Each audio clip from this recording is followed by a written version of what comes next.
Hello everyone, welcome to your YouTube channel of knowledge gain. आज मैं आप सबको इग्नू एमए हिंदी का असाइनमेंट कोड MHD 6 जुलाई सेशन 2022-23 का क्वेश्चन नंबर 3 का आंसर बताऊंगी। आई होप आप सबको वीडियो पसंद आएगा। वीडियो के एंड तक बने रहें। आधुनिक काल के साहित्य की पृष्ठभूमि का विवेचन कीजिए। डॉक्टर कृष्णलाल ने आधुनिक कालीन साहित्य के परिवर्तन के कारण अपनी आलोचनात्मक पुस्तक आधुनिक हिंदी साहित्य का विकास में 3 चरण माने हैं। पहला है भारत में ब्रिटिश राज्य की स्थापना, दूसरा पश्चिमी विचारों तथा भावों का आयात और तीसरा अंग्रेजी साहित्य का प्रभाव।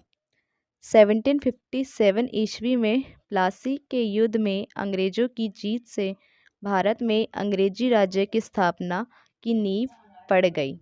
1857 ईस्वी तक अंग्रेजों ने भारत के एक बहुत बड़े भाग पर अपना अधिकार कर लिया।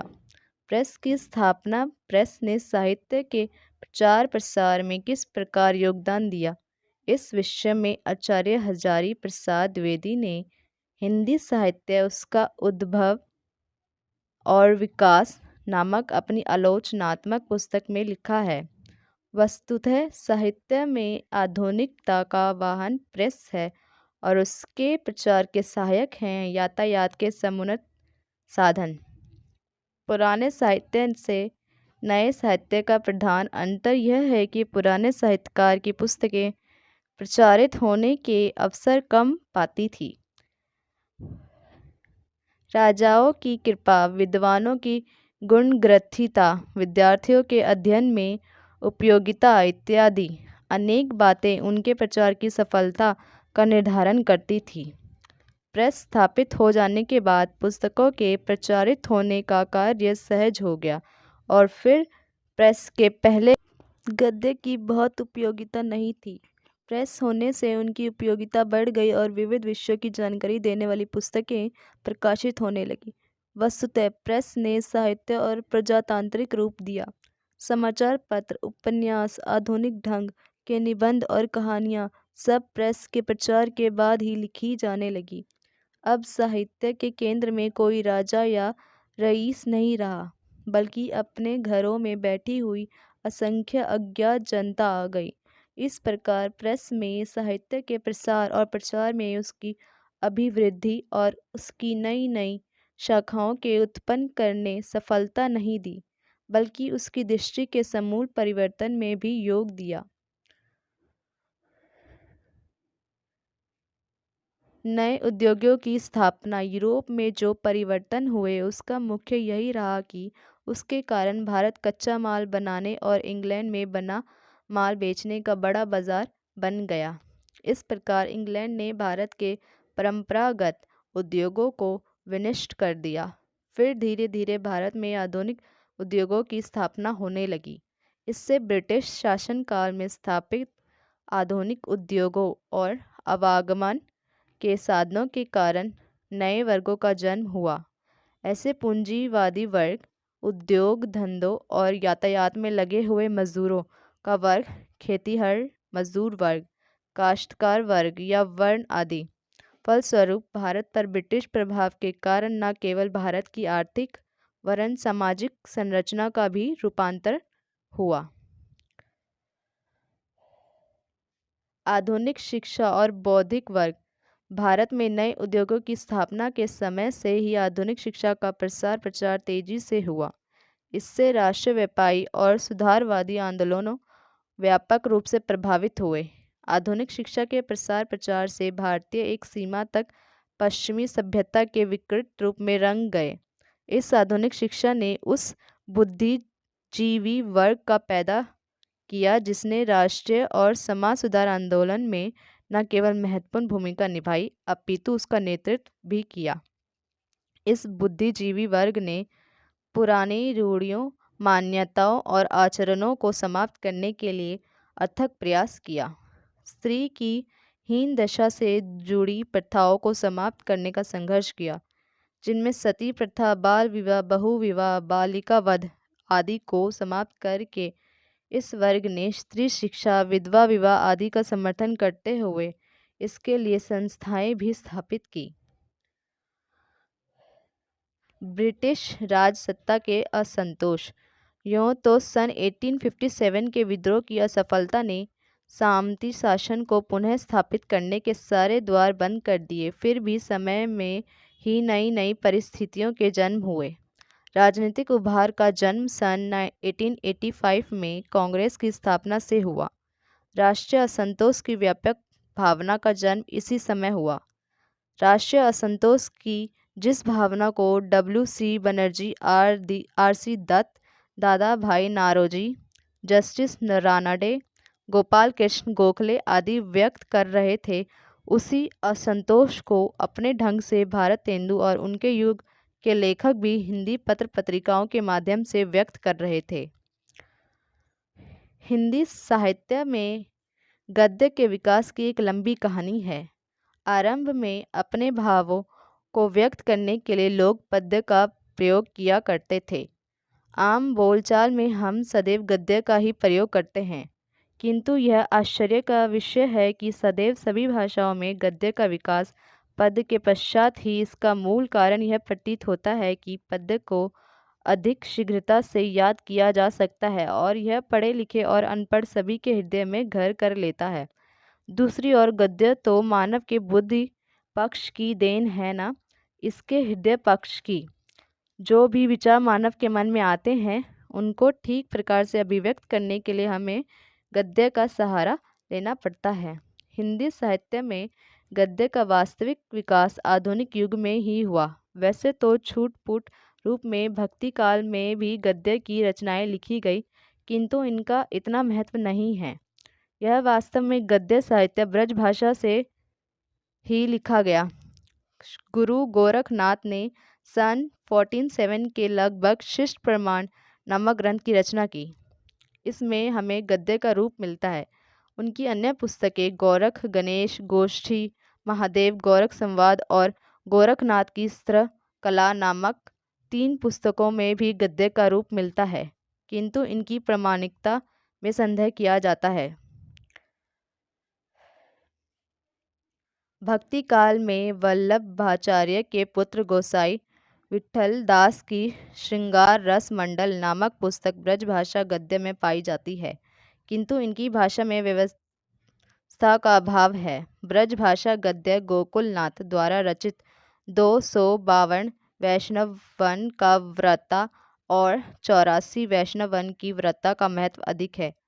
इन दोनों ग्रंथों की भाषा में प्रवाह है। सरल एवं सरस भाषा का प्रयोग किया गया है।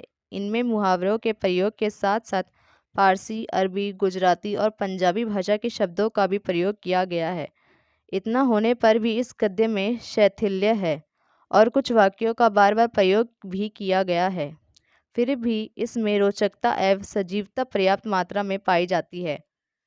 भगवान राम की दिनचर्या का वर्णन करने के लिए अष्टयाम नामक ग्रंथ भी लिखा गया। इसका रचना काल सन 1960 के आसपास माना जाता है। इसमें पंडितों की शैली को अपनाया गया है। इसके पश्चात अगहन महात्म्य में और वैशाख महात्म्य में भी हिंदी के गद्य का नमूना मिलता है। इसके पश्चात अगहन महात्म्य में और साहित्यकारों एवं साधारण जनता में गद्य के प्रति रुचि जागृत हुई, इसलिए विद्वानों ने गद्य में टीकाएं लिखनी आरंभ की। किशोर दास ने सन 1948 के लगभग श्रृंगार शतक की टीका लिखी। उसके पश्चात टीकाओं का युग चला। हरिचरण दास रचित बिहारी सतई की टीका, महेंद्र रामचरण द्वारा रचित रामचरितमानस की टीका, जानकी प्रसाद की रामचंद्रिका की टीका आदि प्रसिद्ध है, किंतु इन टीकाकारों की भाषा में अस्पष्टता एवं शिथिलता परिलक्षित होती है। रीतिकाल में जहाँ एक और परिष्कृत श्रृंगारिक रचनाओं की बहुलता है, वहीं दूसरी ओर इन टीकाकारों का ध्यान गद्य की ओर भी गया। इस काल तक की में भी गद्य में रचित अनेक टीकाएं पाई जाती हैं। जितने भी लक्षण ग्रंथ लिखे गए उन सभी की व्याख्या के लिए गद्य का प्रयोग किया गया, किंतु इसके गद्य की भाषा परिमार्जित नहीं है। इस काल का अव्यवस्थित ब्रजभाषा का गद्य है। रीतिकाल के अंतिम दिनों में खड़ी बोली का प्रयोग कुछ कुछ आरंभ होने लगा था। आधुनिक काल में इसकी प्रतिष्ठा बढ़ गई और ब्रज भाषा का स्थान साहित्य के क्षेत्र से लगभग छिन सा गया। गद्य साहित्य का परिष्कृत एवं परिमार्जित रूप हमें आधुनिक काल में ही मिलता है। वैसे खड़ी बोली का विकास रीतिकाल में ब्रज भाषा के साथ साथ होता रहा था, किंतु इसका सही रूप आधुनिक काल में ही हमारे सामने आता है। वैसे तो चंद छंद वर्णन की महिमा नामक ग्रंथ ही हिंदी साहित्य में खड़ी बोली गद्य का परिष्कृत रूप हमारे सामने राम प्रसाद निरंजनी रचित योग वशिष्ठ नामक पुस्तक ही रखती है।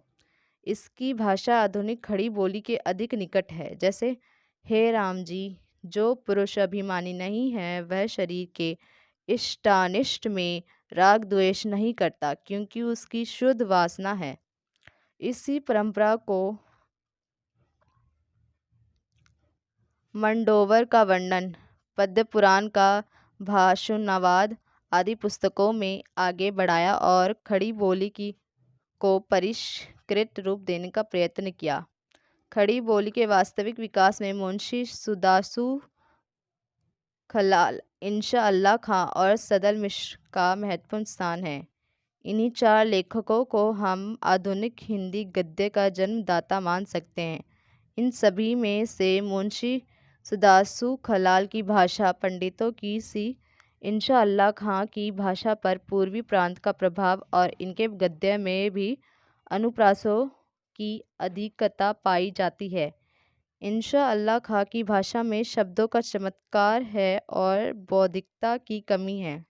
सदल मिश्र ने व्यवहारिक भाषा का प्रयोग किया। इस प्रकार हम देखते हैं कि सदल मिश्र और मुंशी सुदासु खलाल के गद्य में व्यवहारिकता अधिक है, किंतु इसके पश्चात एक युग तक हिंदी के गद्य में कोई महत्वपूर्ण पुस्तक नहीं लिखी गई।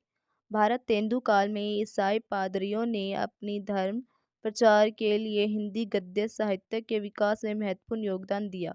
जब हिंदू समाज ने देखा कि ईसाई लोग तो हिंदू समाज की नींव कमज़ोर कर रहे हैं, तो उन्होंने भी हिंदू धर्म की रक्षा करने की ठान ली।